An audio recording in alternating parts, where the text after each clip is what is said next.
Why do brilliant people know what they should do and still not do it? So go on, fess up. What do you do? I bet that at first you look for business answers, don't you?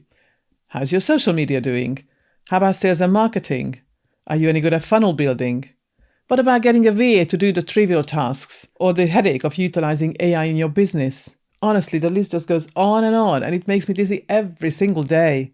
But of course, they're all important, but none of them explained what I was seeing and hearing at networking events. I was finding that business owners didn't actually have these business related problems at all. I mean, you attend webinars, you buy the courses and collect more strategies than you care to learn. I mean, I know I did it too. Yet, you can do all of that and still be too exhausted to use it. So why were people I was meeting exhausted and not operating at optimum? Because that is exactly it.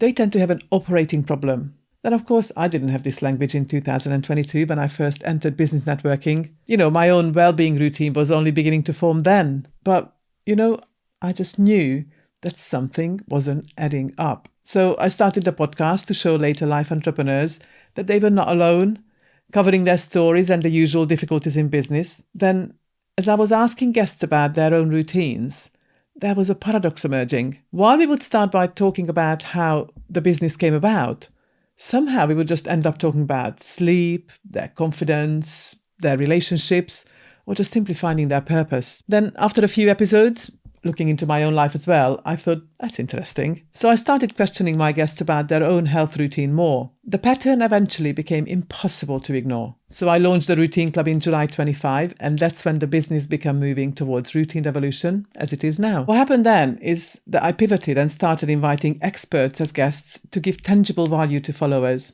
Then essentially, every single expert was describing a different part of exactly the same puzzle. So here's an example where we discuss nutrition as business performance. I think everything starts with the diet. If you haven't got a good diet, then, you may be able to be productive for a while, you may be able to do things for a while in a good way, but at the end of the day, your health will not benefit if you haven't got a good nutrition and a good diet. And, having other lifestyle things in there as well is also really important.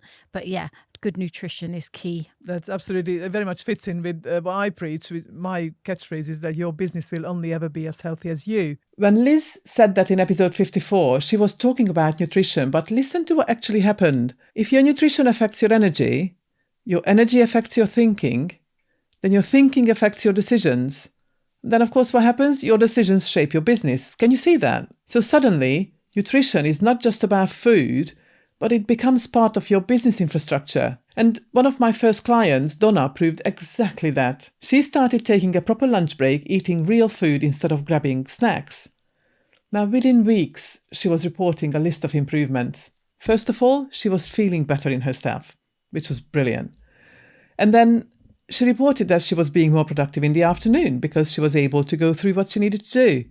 She was finishing work earlier, and as a consequence, she was spending more time with her children. But think about that.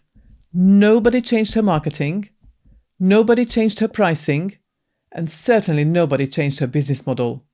What we did do was we changed her operating system by introducing a simple routine of a lunch break with real food. Then in episode 64, my conversation with Anne reinforced exactly the same idea, how relationships affect professional performance. Do people relate to how these issues in their personal relationship then affect their work life and their business life? Yeah, I mean, if your relationship isn't right, then it affects everything. It affects how you relate absolutely. to other people.